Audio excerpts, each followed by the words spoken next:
YouTube. Hey, I'm back in the saddle. I'm back in the shoot. Just wanted to let you guys know I had to take a little time off. I took like a couple days. I know I'm always dropping some heat. I'm always dropping something that y'all want to see and hear, and I truly appreciate the love. But you know, life happened, man. I lost somebody very close to me. If you on my my TikTok and my IG, you'll see that I lost my Nana Pearl. You know, very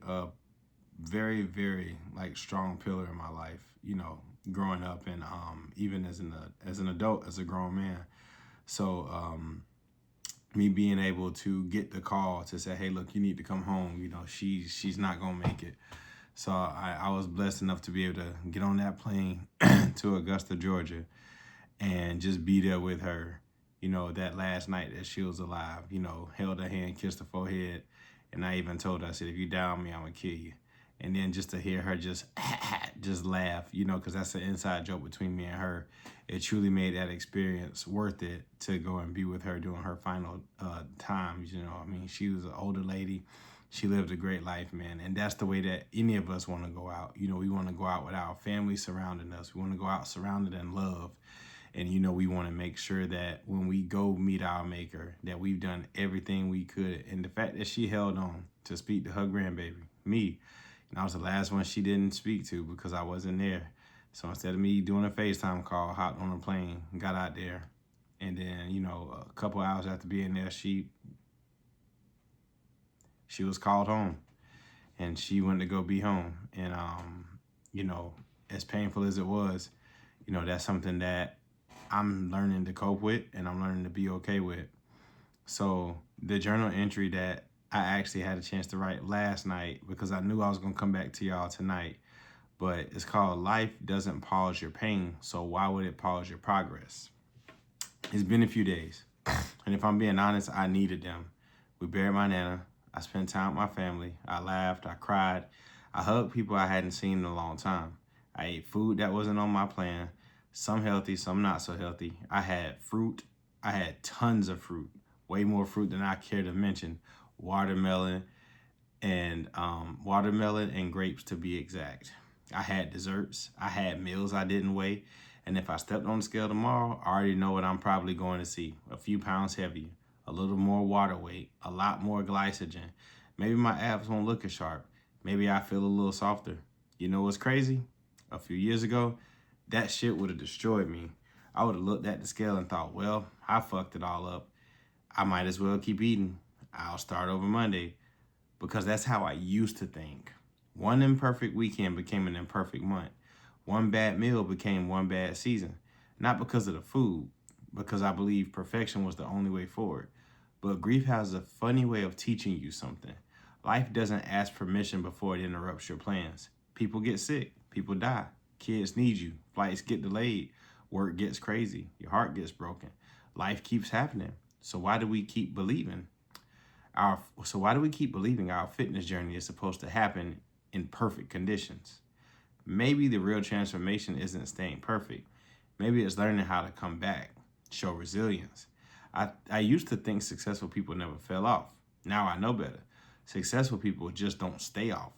That's the difference. Anybody can be disciplined when life is calm. Show me who you are after the funeral, after the divorce, after the heartbreak, after the bad doctor's appointment, after the week where nothing feels normal. That's where character lives. And here's something I had to remind myself this week. Food isn't disrespectful. Grieving isn't weakness. Sharing a meal with your family after burying someone you love isn't failure. It's being a fucking human. The mistake isn't that I ate differently for a couple of days. The mistake would have been believing those couple of days erased hundreds of days before them. That's the lie.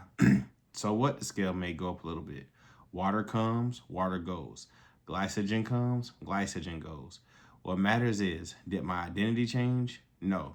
I'm still the man who wakes up old dark 30 in the morning who trains. I'm still the man who prays. I'm still the man who keeps his word. I'm still the man who's chasing excellence. That didn't disappear because life got harder for a few days. If anything, this week reminded me why I started. Because this journey was never about having an immaculate body. It was about becoming the kind of man who knows how to come home to himself, even after life knocks him off course. So tomorrow morning, I'm going to do like I did this morning. I'm going to wake up, I'm going to pray. I'm going to train. I'll eat what's on my plan. Not because I'm punishing myself. Not because I need to make up for anything. But because that's just who I am now. And I think that the biggest lesson this week gave me, you don't prove your transformation when life is easy. You prove it when life gives you every reason to fucking quit. And you quietly return to the things that built you. Because discipline isn't measured by how perfectly you live. It's measured by how faithfully you return. And tonight, I'm not proud because I had a perfect week. I'm proud because I came back. If you're watching this after a hard week, stop trying to make up for it. Just simply come back. The comeback is where your identity is built, not the perfection. That meant a lot for me to write because y'all can ask anybody, well, not anybody, but y'all can ask people who's lost people close to them, like, you're not thinking of, man, I need to weigh my food. I need to do this. I was. It was those first couple of days because that was my coping mechanism to not have to shed tears, not have to do certain things. I was like, let me just stick what I'm doing. I asked my mom, I said, hey, you got a food scale? She said, yeah, baby. Man, I was still weighing my stuff. And you know what, for the week, I was like, you know what? Let me try something different. Instead of, the chicken and the broccoli and the salmon and the broccoli and the potatoes, I went and got me some zero net carb wraps, the wellness wraps. I got me some turkey, got me some cottage cheese, some honey, and some lettuce and onions and tomatoes. And I had me wraps. I had wraps. And they were amazing. And they fit the macros and they were good. Is it what I wanted to do?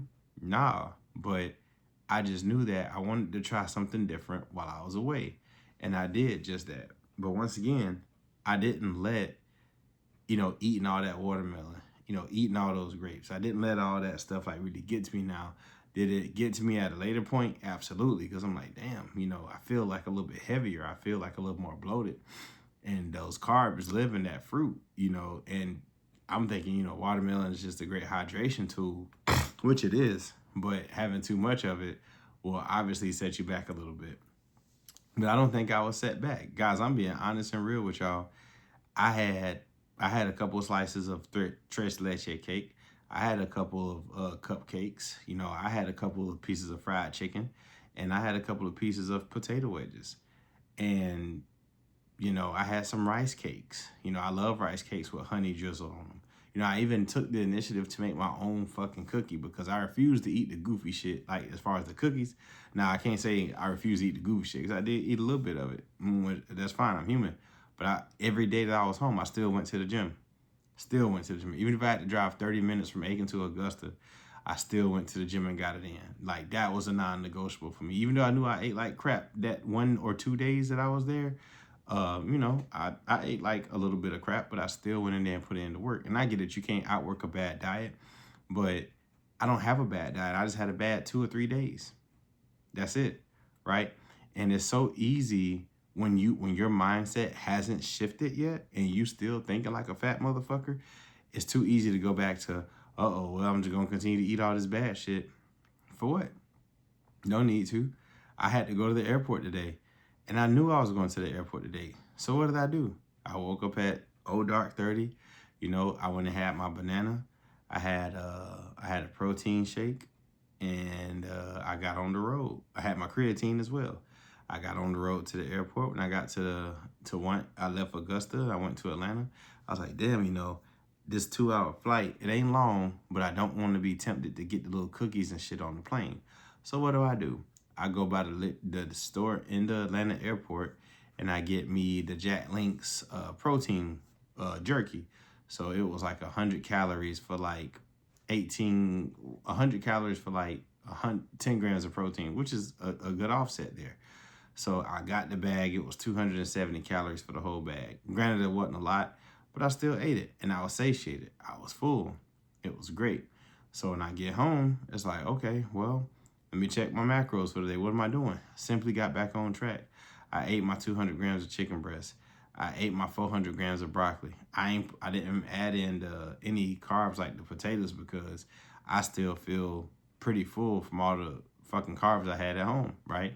Because now my body has gotten used to eating carbs 2 or 3, 4 days that it hadn't eaten like that in the last 7, 8 months, 6, 7 months, whatever. So I ended up eating my salmon, 170 grams of salmon, 200 grams of chicken breast, and 400 grams of broccoli. I ate all that in one sitting, and it was oh so great. I went out to help a friend, and I ended up like not falling in love with the stuff I used to do as far as work-wise, but I understand the benefits of like doing certain things again. So I was like, okay. And then when I got home, hey, I went and got that 000 Oikos. And for the record, it ain't nothing like European yogurt. It's this brand called Pilas. It is the smoothest texture, the best tasting yogurt I've ever had in my life. And the fact that I don't have, I'm going to look for a little store here, LIDL. And if they got it, I'm probably going to buy it, their stock. And I ain't even got it to spend. But I'm going to do it because that's how good it is. But in the meantime, I'm going to get that 000 Oikos vanilla. And like I did tonight, I put 340 grams in my bowl. I got a scoop of protein. I put 18 grams of walnuts in there. No fruit this time. And instead of 20 grams of honey, I went 12 grams of honey. Mixed all that stuff up, man, and it was amazing. And because it's a slow breaking down protein, and I did put in work the last couple, I'm still sore from the workout I did yesterday. So now all that stuff gets broken down. Guys, I'm back on track. It's that plain and simple. You're going to have those thoughts. It's like, man, I done stepped on this shit. I done got fat again. Oh, God, I can't see my feet when I stand up. Guys, in your mind, you still going to always be that fat motherfucker because you've been that person for so long. It's the truth. Y'all have no idea. Man, I'm just going to go ahead and tell you, fuck it. Y'all have no idea the shit that I personally went through being who I am now. I'm not finna I am gonna self-glaze, but I'm not trying to make anybody feel bad. That's your feelings, fuck them, right? This is just what it is. Going places with my mother and people thinking I'm her boy toy is a little bit beyond me because we look very fucking similar. But the people who had something to say, or the women who had something to say, the women who wanted to come up and just all of a sudden hug and all this other shit. They wasn't doing that shit when I was a fat motherfucker. They remember who I was when I was a fat motherfucker. But one of them, I ain't gonna say her name, but looked at me for a minute. I was like, I had to remember who you were. I was like, yeah, it's just me. Oh, I like how this look on you. I like the fact that you chiseled and you got this and you got that. I'm like, okay, cool. That shit don't move me, bro.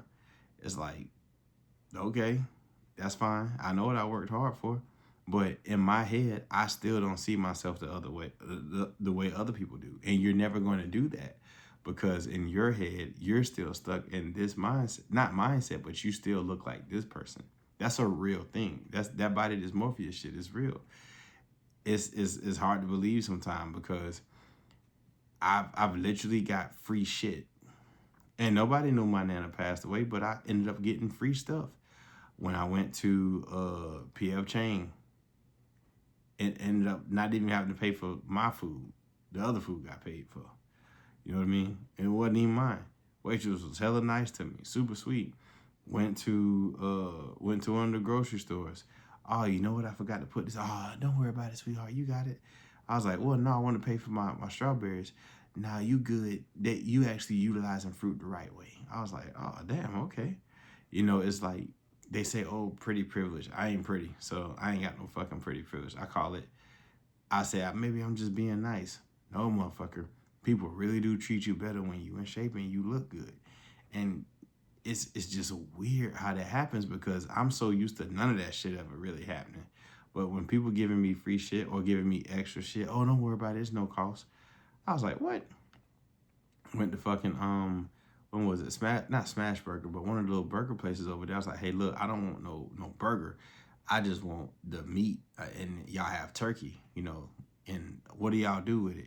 He's like, oh, we just salt and pepper and throw it on the grill. I was like, can you do mine but not put no olive oil or nothing on there? He was like, oh, we use beef tallow. I was like, I think that's kind of high in fat. I don't want you to do that for mine. Can you just put mine on the grill and just let my turkey burger just be that? He's like, okay. And the dude was like, bro, you don't want like no cheese and nothing? I said, no, I just want, I just want 300 grams, 340 grams of this turkey breast, this turkey meat that y'all got in patties, and I'm good to go. Man, he did it, hooked it up real good, and then he was just like, I looked at it, it was a little bit heavy. I was like, bro, you're supposed to be 2 patties. You gave me 4. He's like, yeah, man, don't worry about it. It's like, looking at you, man, you're going to need all the energy you can get. Don't worry about the other 2. I got it. I said, damn, that was real nice of you. Even going to the vitamin shop. Man, that lady didn't know nothing about working out. She ain't know nothing about what to put in your body. I was educating her straight up. She was like, well, why you buying glutamine if you buying creatine? I was like, well, I rather have a protein so I could put the glutamine inside the protein shake and then the creatine inside the protein shake. A little bit of a dash of salt and just a squeeze of honey. She was like, why are you doing all that? I was like, cause it's gonna spike your insulin. It's gonna give you a burst of energy. It's gonna break down your muscles and it's gonna build your muscles. It's a great concoction. I was like, oh man, maybe I should tell the customers that. I was like, yeah, maybe you should. And then out of nowhere, we started talking about kids and all this type of other shit. I'm like, how the hell we start talking about kids and all this other shit, right? And then it goes back to what Luther would always talk about when it's that genuine desire, right? Because looks matter so much more than you guys think. That's why I'm telling y'all, so what you had a bad day or two, not eating like you're supposed to. I kind of felt like I offset it because I still went to the gym and put in the fucking work. And I mainly went to the gym for my mental sanity. Like, guys, I'm still not okay. And I'm okay to admit that. I'm not okay. I don't care if my nana was 150 years old. It doesn't matter. I'm still not okay. I'm still hurting. I'm still, feeling those feelings. And that's the best way to, do this is to grieve that way, is to sit in those feelings and feel them. And I'm doing just that. But I can't lie, being home and having all that nice stuff happen to me, I wasn't going to complain about it because, hell, it was free food, extra stuff that I ain't have to pay for. I was like, shit, boy, what? And all I had to do was just to grind my ass off. And I tell y'all, guys, the link is in the description. And let me go ahead and put this out there now. If you had a call scheduled with me and I didn't get to it, start leaving me your phone number so I can text you and call you personally. Because your email address, that's cool. But I'd rather just pick up the phone and call you and explain, hey, look, very last minute notice, I got word that my nana wasn't going to make it. And at that point, being there with my nana, overtook anything else going on in my life, right? So if you missed that call with me, just rebook it. We'll talk. I got you. But I had to give my nana her respect and the time that she had left. So, but guys, that it's not about rebounding. It's literally understanding that you're human. I think I said this in one of the other videos. It's like, guys, every 90 days, I'm going to fuck some shit up. But honestly, I don't even think I'm going to do the every 90 days thing no more. What I really feel like what I want to do is, since I've gotten to the size I want to get to, right? And I'm still going to go down to 180. Don't get it fucked up. That's still my goal, 180. Fucking shred it. Won't stand the fight against a paper cut. That's how bad I want it to get. And I'm going to get there. But when I get there and I decide to maintain it for about 4 weeks, guys, once a week, I'm probably going to have some shit I ain't supposed to have. But just once a week, not every day. Because I'm still going to be clean. I'm still going to watch what I eat 90% of the year. And that other 10%, I'm still going to enjoy life. But it comes with that discipline, man. Seriously. It's not just, you hear me say it all the time, discipline, discipline, discipline. But it's really hard to do the right thing when people not looking. Guys, it was so many days I didn't want to get up out that bed and just stay in there and sleep and whine and cry and all type of other shit.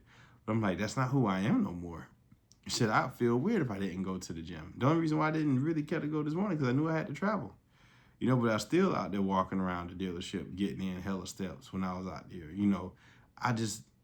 I had to be moving. And that's okay. Most guys don't even fucking move their body. They just get so used to eating, sitting down, not trying to be active at all. Guys, that's no longer who I am.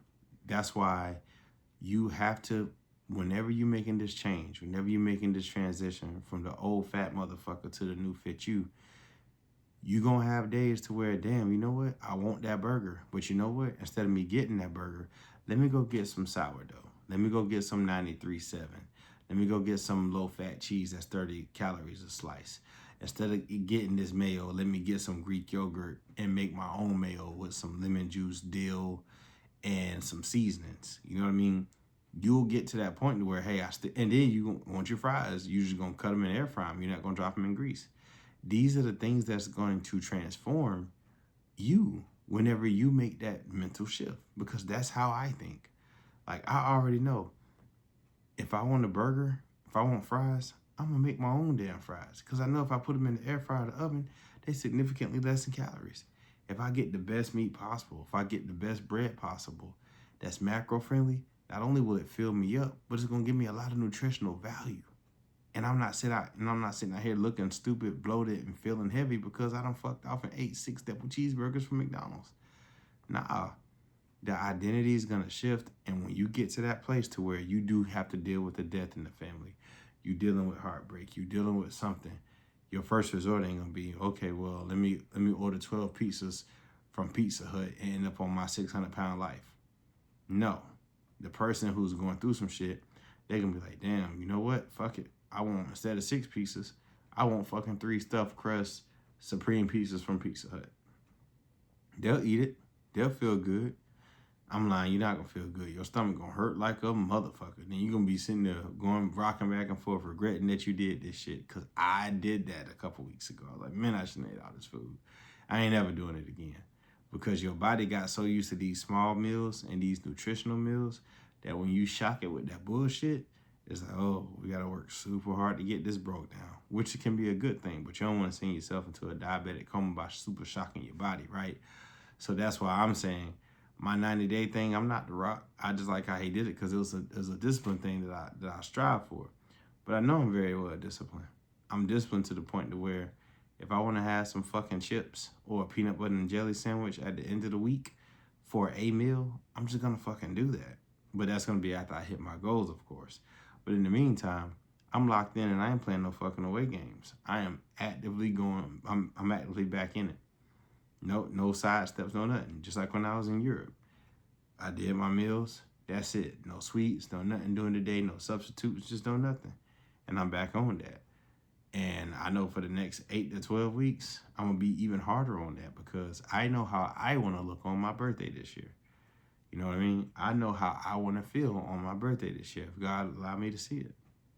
But because I don't have that answer, I'm going to work my ass off in the meantime. Yeah, I felt a little bloated, but that's going away.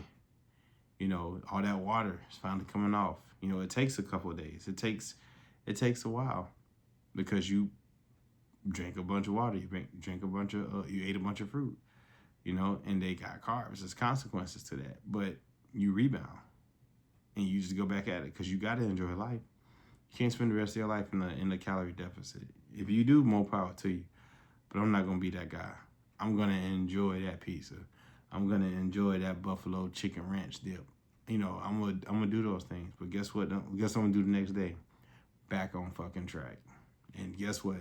A week or 2 or 3 later, I might indulge in something else. But y'all gotta get to that point first. You can't be on your shit a week and be like, well, this week I'm gonna have this for my cheat meal.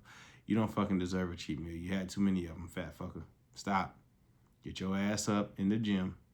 Hit that motherfucker hard. Watch what you eat. And then when you look up in 6 to 8 months and you looking good in the motherfucker, then we can discuss a cheat meal once every other week. Not every week. Right? That fear still lives in the back of my mind. Don't you ever get that big again. But I know I'm not because I know how active I am. I know how in control of what I want to do, what I can control. I already know how to manage that. So because I can do that, my goals are going to keep changing. I'm always going to keep striving for more. And it's going to start with putting it in my sights and not playing these fucking away games.